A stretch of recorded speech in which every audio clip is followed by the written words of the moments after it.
Madam Speaker, I rise today to address the recent attacks on African American culture in Florida.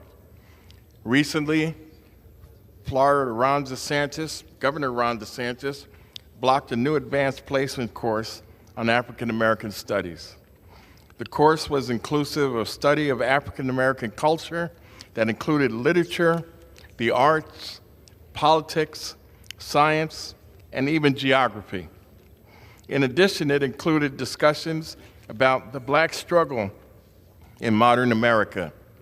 Governor DeSantis said that the class lacks educational value because it includes other subjects and the theory of slave reparations.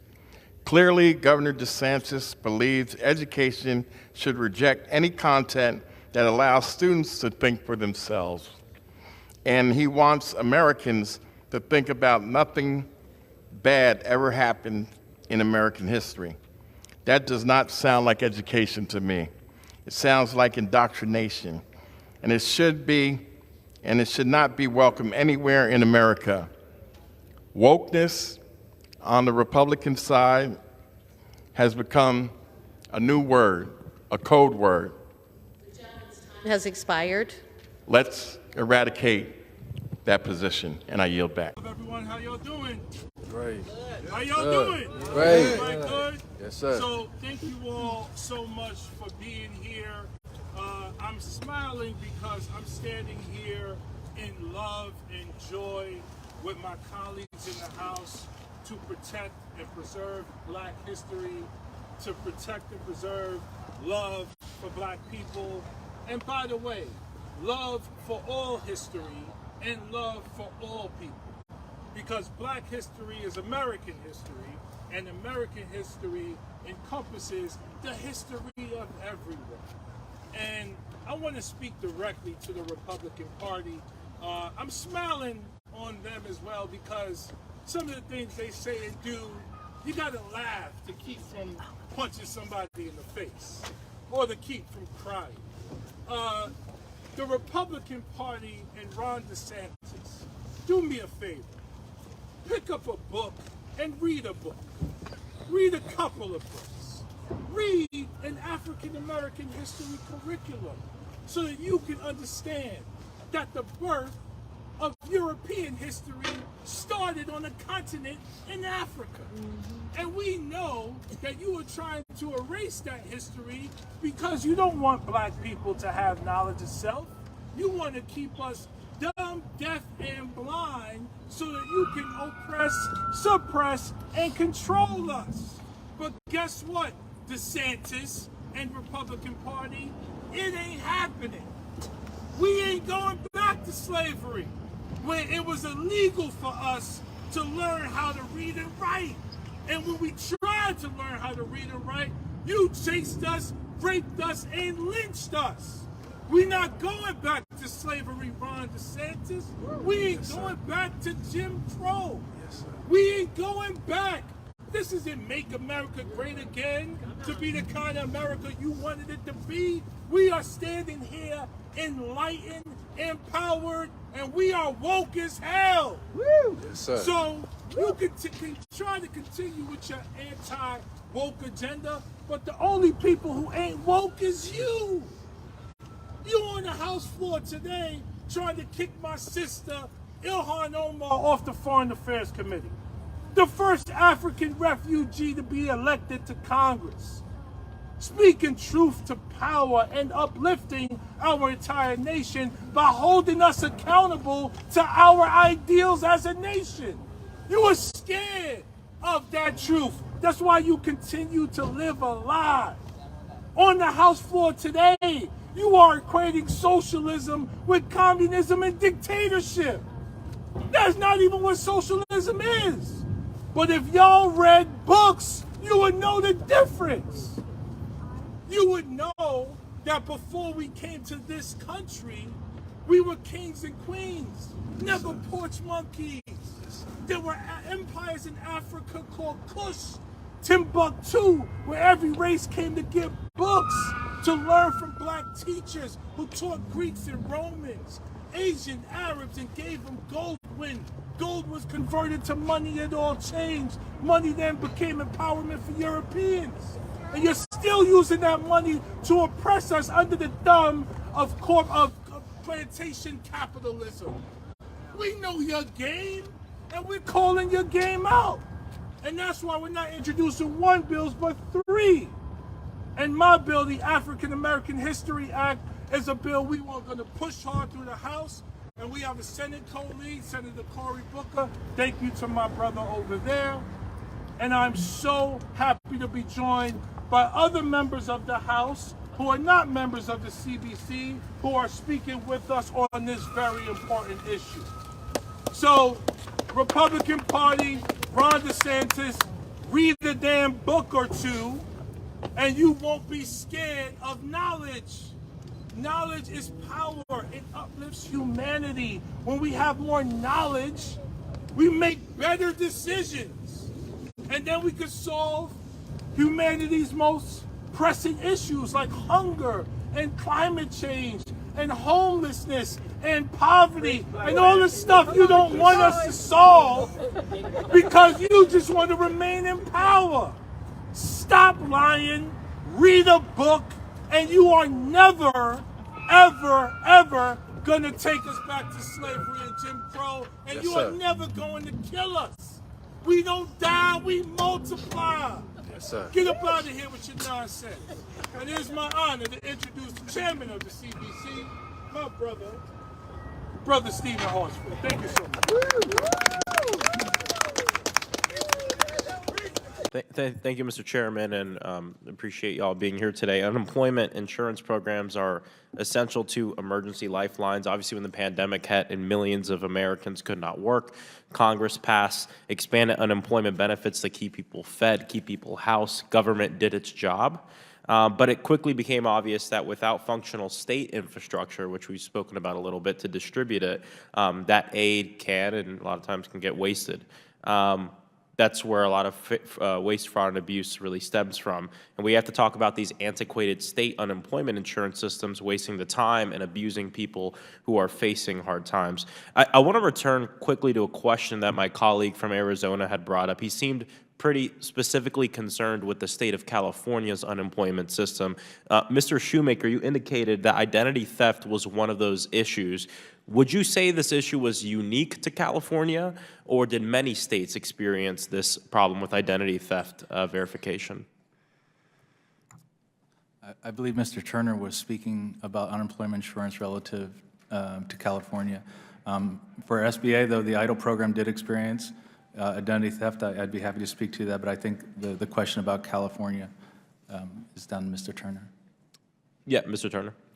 Yes, I think in the early days, the first maybe 5 or 6 months, California had a high rate because there was not really good scrutinization when it came to Social Security numbers. Yeah, but They did make was this a problem that was unique to California? No, or that did was a states? problem that occurred throughout the country. Okay, so it was a problem that occurred throughout the country. Yeah, you know, in my state, there are reports that have come out that show that our Governor DeSantis knew about, my bad, the seat was falling on me. In my state, Governor DeSantis knew before the pandemic that Florida's unemployment system had major problems, glitches, and different messages. There was no really serious attempts to help remedy those problems. At the height of the pandemic, my state of Florida actually had the worst unemployment system, slowest unemployment system in the country in terms of processing claims. And at one point, the system crashed. People had to move to using paper forms. State representatives, mine, Anna Scamani, had to really step up to really help people through the process. And we're still hearing from constituents that are having problems with the website right now. This means in days of hunger, people not knowing if they have enough money to buy groceries and et cetera, you know, it helps increase that anxiety and desperation. Mr. Turner, are certain states still challenged to pay unemployment insurance claims in a timely manner? Certain states are still challenged, and part of it has been because of the lack of IT modernization that we've pointed out on a lot of our reviews, and the antiquated systems that they had at the beginning of the pandemic, which still have not been completely addressed yet. What's being done to modernize these states' IT systems so that way unemployed workers don't suffer, you know, lengthy delays to receive their benefits? Well, I think it's going to require more oversight on the department's part to make sure that the funds that are being given are being utilized. During the Recovery Act of 2010, there was $7 billion that was set aside for IT modernization, and I think about $2 billion of that actually went to benefits payments. And so, and another $1.3 billion did not get used in the time that it was required. Gotcha. Now to turn to the solutions. Congress enacted the American Rescue Plan, $3.1 billion to modernize and strengthen federal unemployment insurance systems. Mr. Turner, if a state unemployment insurance system is modernized, do you think that directly translates to more efficient and effective user experience? Without a doubt. Yeah. And would you agree that that means there's less waste, there's less fraud, there's less abuse when we're able to put more money into those IT systems? Yes, I would agree with that. Okay, thank you. Pray to my home state of Florida would take advantage of the opportunity to modernize the IT system so constituents are better served. Thank you all for your time, and I yield back. Chair recognizes Representative Frost. Thank you so much, Mr. Chair. I'm glad to hear that my colleagues on the other side of the aisle, and I've heard it said time and time again, are very concerned about the overreach of government. And I want to give a suggestion. We should look at a state where government is very much overreaching, my state of Florida, where our Governor Ron DeSantis is abusing the power of the state to target people who disagree with him. And so if folks want to talk about government overreach, I suggest going to where it is the worst, in fascist Governor DeSantis. I'll also say this. We heard people talking about, folks talking about disabled veterans, which is an incredibly important issue to me, as my father and a lot of folks in my families are veterans. I come from a military family. But I just want to state for the record, no disabled veteran group submitted public comment about the ATF rule as an issue. And when we reached out to these groups, they advised that they do not intend on taking that position. Mr. Wilcox, do you want to speculate why they're not wanting to comment on this? I'm reticent to speak for another organization, but I'd have to guess that it's because they don't see it as a disabled veterans issue. Okay, thank you. Mr. Wilcox, how many people did we lose last year due to gun violence? There was 48,830 people killed by guns in this country last year. I know we lose 100 lives a day due to gun violence. Hundreds are shot a day, and thousands survive shootings. Is that correct, Mr. Wilcox? That's right, and my numbers actually were for 2021, not for last year. Over time, is this problem getting worse, or is it getting better? Sadly and tragically, it is getting worse. The rate of gun deaths has increased 39% from 2012 to 2021. Does the premise of this hearing get us any closer to solving gun violence? I think at times we've talked about the value of ATF and common sense gun laws, but I think the premise itself does not get us, of the hearing, much closer to the solutions that we need to this gun violence epidemic.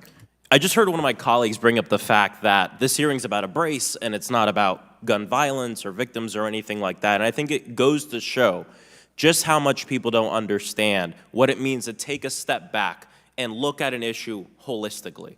And that's why this is about everything. It's about victims. It's about the brace. It's about the families. It's about the fact that if you have a child in this country and God forbid they die before the age of 18, the most likely reason is because they were shot to death in this country in 2023. I plan on acknowledging three people. Both of them are not in this room anymore. Folks who I've worked with and that I know, Manny and Patricia Oliver, who lost their son, Joaquin Oliver, in the Parkland shooting. To lose a child to gun violence, to see the photos of your child sitting in a pool of blood, I can't imagine that. Manny and Patricia have dedicated their lives to fighting for a world where true justice can be achieved because, unfortunately, there is no justice for the dead. And true justice is ensuring that this never happens again. I fight alongside Manny and Patricia Oliver. I believe that they are American heroes. And what they always say is they don't want their son Joaquin to be remembered as a victim. They want him to be remembered as an activist. And today, Republicans on this committee chose to sit in front of those parents and the survivors and organizers and advocates that are in the audience right now, people who are reliving their trauma, listening through this, people impacted by gun violence across the nation, and show that their priority is gun lobby money, manufacturers who profit off death, and creating fake narratives for political gain. Again, the leading cause of death for kids in America is guns. And today's hearing is about distracting the people from the truth. They want you to believe that the greater threat is the ATF and not the facts that are in front of us. We heard one of my colleagues bring up facts. Let's look at the facts, and I just said them. 100 people a day. And I know it's easy to say a number and forget that behind every number, there's a human. There's a Joaquin Oliver. Enough is enough, not one more. And to all the organizers, advocates, survivors, and families here today, I'm so sorry that you've had to sit through this hearing. I'm so sorry that you had to see what happened outside to Manny and Patricia, who are just fighting for a world where no other parents have to go through what they went through. And I, for one, believe this has nothing to do with policy and everything to do with politics. And I won't be listening to another second of it, and I wouldn't blame you all if you made the same decision. I yield back. Chair recognizes Representative Higgins. Thank you, Mr. Chairman. I'd like to introduce for the record. Half minutes to the gentlewoman from Florida, Ms. Wasserman Schultz. The gentlewoman from Florida is yielded 2.5 minutes. Thank you, Mr. Chairman. Thank you, Mr. Chairman. I rise in strong opposition to H.R. 5, which we should really call the Politics Over Parents Act. As a mom of 3, let me be clear about what this legislation would do. It opens the door to gagging educators, parents, and students, and turns classrooms into archaic tools for a vocal extremist minority. Worse, it undermines what any mother wants for her child, a supportive classroom space that provides a fact-based education and practical life and critical thinking skills. Just look at the colossal education nightmare unfolding in my home state of Florida right now. Governor DeSantis and his stooge Florida lawmakers propose prohibiting girls from discussing their menstrual periods with one another while in school. They are already banning books, and they are barring certain elements of African Americans' history from being taught in school. Governor DeSantis and his radical allies are also waging a cruel campaign to marginalize Florida's LGBTQ+ community and suppress the histories of others they deem unworthy. The Republican revival of the Lavender Scare includes shutting down businesses and passing a Don't Say Gay law that bans classroom discussions of sexual orientation and gender identity, even in high school. Like a cancer, this hateful law has spread, with Republicans now censoring educators on a wide variety of topics. So it's no surprise my colleagues across the aisle want to export these same dangerous policies across America. Make no mistake, H.R. 5 undermines teachers, and instead of offering students more support, it effectively denies it. The result of this law in Florida has cleared bookshelves and canceled coursework and an AP exam on African American history. As a mother whose children attended public schools, I speak for millions of moms when I say all we want for our children is a safe learning environment that ensures they discover the wider world and not force them to grow into narrow-minded, ignorant adults. But this legislation just hands a vocal and extreme minority of parents the power to dictate what every American child learns. And to all my business-friendly Republicans, every classroom move to censor and ban leaves our children even less competitive on the global stage. Mark my words. Take it from this mom. We should reject this misguided legislation and instead unite to build classrooms where every child gets the resources and support they need to succeed in the 21st century. And Mr. Chairman, with that, I ask unanimous consent to enter the letter from the First Focus Campaign for Children into the record, and I yield back the balance of my time. The gentlewoman's requested. The gentlewoman from Indiana I reserve. reserves. The gentlewoman from Pennsylvania is recognized. Thank you. I would ask unanimous consent to enter into the record a letter from the American Library Association opposing H.R. 5, saying that the bill would create a catalyst for more book banning and censorship. Without objection. Thank you. Mr. Speaker, I'd like to yield 3.5 minutes to the gentleman from Massachusetts, the distinguished ranking member of the Committee on Rules, Mr. McGovern. The gentleman is recognized. So let me get something straight here. Republicans keep saying, as they just did, that nothing in this bill has anything to do with banning books. We keep hearing it over and over and over. We've heard the same thing in state after state as Republicans have passed bills like this. And now we have over 1,600 books and more every month pulled from the shelves. They are banned. Democrats put forward amendments to prevent politicians from banning books. They all voted no. Democrats put forward 6 amendments to prevent censorship. They all voted no. And now they're trying to pretend like they have no idea why we would be concerned about book bans. Give me a break. I'm a parent. My wife Lisa and I have gone to countless parent-teacher conferences when our kids were in public school. Both of my sisters are public school teachers. I know how hard they work to involve parents in their kids' education. So don't lecture us. We are parents. We know what this is about. It is about banning books. This bill is going to be weaponized by far-right groups and used to threaten schools with legal action if they don't pull books off the shelves. It's going to force teachers to decide between staying silent and teaching something that certain politicians in their state don't like. It's already happening, for God's sake. Ask the teacher in Iowa who was told that they cannot teach that slavery was wrong. Ask the teacher in Texas who was told that they have to teach, quote, the opposite perspective on the Holocaust. Ask the teacher in Florida who was fired for exposing a book banning spree at the hands of Ron DeSantis that would make the Chinese Communist Party blush. Now, I have a few books that Republicans want to ban. There's too many to go through now, but let me recite a few. The Life of Rosa Parks. You know, Who is Sojourner Truth? The biography of Nelson Mandela, and the story of Harvey Milk. Now, do you notice any pattern here? They want to ban books about black and brown people, and they want to ban books about LGBTQI plus people. It is sick. It is hateful. What's wrong with them, Mr. Speaker? If you don't like a book, don't let your kid read it. But you don't get to tell the rest of us parents what our kids should be allowed to read. Talk to your kids' teachers. Run for school board. But don't take away money from schools that fall down on the wrong side of the MAGA culture wars. We gave Republicans dozens of chances to amend this bill and make it better to address the actual issues that our schools face. They voted no on all of them. Get this, they voted no on getting lead pipes out of schools. They actually voted no on that. They care more about getting Rosa Parks out of our schools than lead pipes. And I think that says it all. So never in my life did I think I would see such a reprehensible, disgraceful bill come to the floor. We should trust parents and teachers and students to think for themselves without having toxic MAGA culture wars shoved down their throats by Republicans in Congress. Vote no on this awful rule and on this awful bill, and I yield back my time. The gentleman yields back. The gentlewoman from Pennsylvania reserves. Chair recognizes Mr. Frost from Florida for 5 minutes. Thank you, Mr. Chairman. Less than 2 weeks ago, my home state of Florida became one of the first states to pass a law targeting ESG factors and investment recommendations.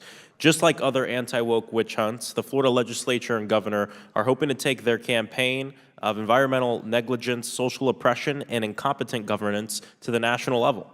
Florida Governor Ron DeSantis signed this bill into law even after business leaders, legislators, and public officials warned that similar legislation could hurt investors' bottom line and perpetrate systematic injustices. In January, a consulting firm estimated that just for Florida alone, prohibitions against responsible investing could cost taxpayers more than $300 million. And when a company chronically employs people of color in its lowest paying roles or spills toxic pollutants into the Gulf of Mexico, I believe they become a greater financial risk. They also become more of a risk to the people of the state. Americans don't want to sponsor bigotry, corruption, and the destruction of our climate. And it's not just everyday Americans. Many different folks have been talking about this in the business community. It never ceases to amaze me how far the Republican anti-woke agenda can get from what Americans actually want. Mr. Fredericks, thank you so much for being here. Are you familiar with the November 2022 letter that Republican AGs circulated related to responsible investing? Vaguely. Are you also familiar with the letter circulated by 16 attorneys general that eviscerated the Republican attack against the effectiveness and importance of responsible investing? I've not read both letters recently, but I'm aware of both of them. Mr. Chairman, I request unanimous consent to enter into the record a letter from attorneys general that clearly outline that responsible investing is sound fiscal policy. Thank you, Mr. Chair. A bill similar to the Florida bill was introduced in Kansas. That bill was projected to cost $3.6 billion over 10 years in lower pension system returns. That bill was met with so much backlash from stakeholders that a Kansas legislator was forced to drop the toughest version of the bill. In Indiana, after researchers reported that an anti-ESG bill would cost its pension system $6.7 billion over 10 years, lawmakers were also forced to rewrite the bill before it could pass. Similar pushback stalled efforts like this in North Dakota as well. Mr. Frerichs, why do you think these bills are facing so much backlash, even in Republican states? I think they're facing backlash because they're anti-free market. They're going to cost the taxpayers money. It's being pushed by a special interest out there. You know, I heard talk about we want Congress to make these decisions. If Congress is going to make the same decisions that are costing these states billions of dollars, they will cost this country trillions of dollars. I would say, what happened to the argument of states' rights? In Illinois, we want the right to consider all of this data. If another state doesn't want to and they want to get lower returns, that is their choice. We believe in choice. Don't take away our choice. Yeah, I asked myself the same questions about rights of local government and states' rights. You know, in my state of Florida, that has completely gone out the window. This is not the same. This isn't your father's Republican Party. If states like Florida or Texas blacklist the largest municipal bond underwriters, mind you, these bonds fund some of the most basic functions of cities like in Orlando, this could impose a hidden tax amounting to hundreds of millions of additional dollars on those trying to engage in good business practices. Who would ultimately bear this hidden tax? The taxpayers of the state of Florida. You'd find if nothing is done in terms of climate change, there is great risk to the homeowners of Florida, especially along the coasts. There is risk to farmers in Florida. I heard people say that they care about agriculture. Climate change is a real risk. We have seen an increase in storms, in some states an increase in droughts, and others an increase in flooding, but all of this disrupts our agriculture, which feeds this country. These are things that need to be considered. Exactly. We've seen an increase in storms, and we've seen those same storms become longer and worse and devastating effects. Entire cities in Florida were decimated due to the hurricanes last year. These anti-ESG laws benefit no one, not everyday Americans who want to see our financial sector invested in for what's good for America, not stakeholders. And once again, Republican lawmakers are trying to restrict individual liberty and force compliance with policies that the majority of Americans oppose. This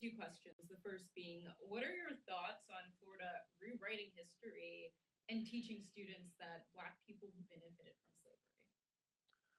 Well, slavery was a racist, oppressive, evil crime against humanity. Slavery was not designed to benefit African Americans who were enslaved in an inhumane fashion. It was a crime against humanity.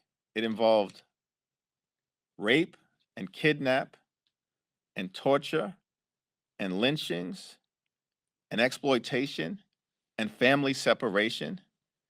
Did not benefit anyone. And to the extent that there are people here in America who are trying to deny the ability for that story to be told, or in fact want to rewrite history and say that slavery benefited the people who were victims of enslavement, that's outrageous, that's unacceptable. And they're either ignorant at best, or at worst, intentionally trying to take us backward and turn back the clock. And secondly, what do you make of your party's kind-hearted response to Mitch McConnell's health scare when compared to how Senator John Fetterman was mocked by Republicans when he suffered a stroke? Well, Democrats are going to continue to be the party of decency, led by Joe Biden, who is fundamentally and inherently a decent man who cares about others. And I think it was wonderful to see at an event that I also participated in last night, Leader McConnell there. And he wasn't just there, but he spoke eloquently. And we will continue to wish him nothing but the best of health. Next to the gentleman from Florida, Mr. Frost, you're recognized for 5 minutes. Thank you, Mr. Chairman. Hello, Madam Secretary. It's great to meet you. The Inflation Reduction Act included $8.8 billion in rebates designed to make Americans' homes more energy efficient. For Floridians, this could mean a new air conditioner, a home solar installation, or even better insulated windows. By this summer, Florida Governor Ron DeSantis vetoed funds to implement those rebate programs in our state, depriving Floridians of over $340 million in federal funding and ensuring that none of those savings will be heading to my home state or my district. I'll also say I heard one of my colleagues from Florida mention that the infrastructure isn't there in Florida for EVs yet, or he said that the infrastructure isn't there and that the technology isn't there. The technology is there. The infrastructure isn't there in part because our governor refuses to accept funds already appropriated and that are supposed to be meant for our state. And so I put a lot of blame on the Ron DeSantis administration for Florida falling back in terms of technology. Our office has heard from many of my constituents, including seniors on fixed incomes and small business owners, who are angry and stunned with the state's decision to deprive them of these programs. Many members of the Florida delegation, including myself, sent a letter to your office regarding this, and I wanted to ask, Madam Secretary, will the Department of Education create a federally managed program to allow local governments and municipalities in places like the state of Florida to access these rebates budgeted already in the IRA? Yeah, thanks for this question. It is, I can't imagine why a state would reject funds that would help their citizens to be able to lower their costs. But the law says that the money must go to states, and that if a state has until August of 2024 to be able to access that funding. As it's currently regulated, if a state does not, that money gets reallocated to other states. So I would be eager to see and to sit with you, and our team would figure out if there's another solution. But at this point, states must apply. Mm-hmm. Gotcha. Well, it's great to hear that your team and our team and the members that signed this letter can get together and figure out how we can ensure that this money already budgeted for the state of Florida can be used by Floridians. And I can't imagine why the governor decided to reject it too. Maybe it's too woke, I'm not sure. JBT Aerotech has been in Orlando for over 40 years and is now manufacturing electric cargo loading, pushback, and jetway vehicles for airports across the entire world, but also specifically in the United States. It's a company that's in my district.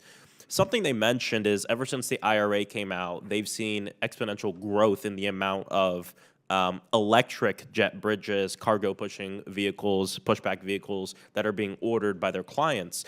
I asked, how we can up it even more. They said one of the largest problems they've seen with airports is that they don't have the charging infrastructure set up to take advantage of getting the vehicles. And so they said if that infrastructure gap can be met, then they would see it even more. So I wanted to see, is this type of issue something that the Joint Office of Energy and Transportation was created to address? Well, I will say it was created to address the charging, electric vehicle charging gaps along public transportation corridors and in areas, cities, et cetera, where it doesn't exist right now.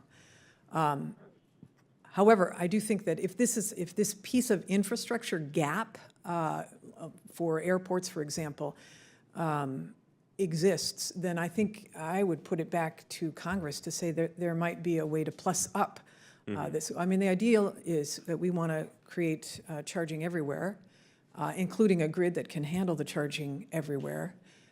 And the charging infrastructure right now is designed to go for individual drivers and to replace the charging infrastructure that's not working. That's what the 3 tranches are for at the moment.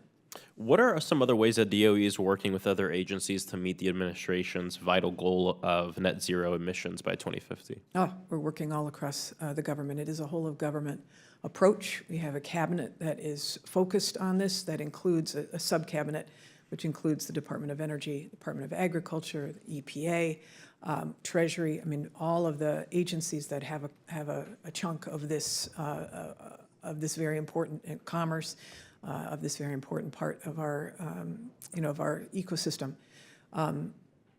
Whether it's making sure that we're doing right on the regulatory side, which is EPA, or doing right on the build-out of clean, which is ours, or doing right for the agricultural community, taking advantage, all of the pieces of government are working in this direction to get to net zero by 2050 and 100% clean electricity on our grid by 2035. Thank you, Madam Secretary, for your years of service. I yield back.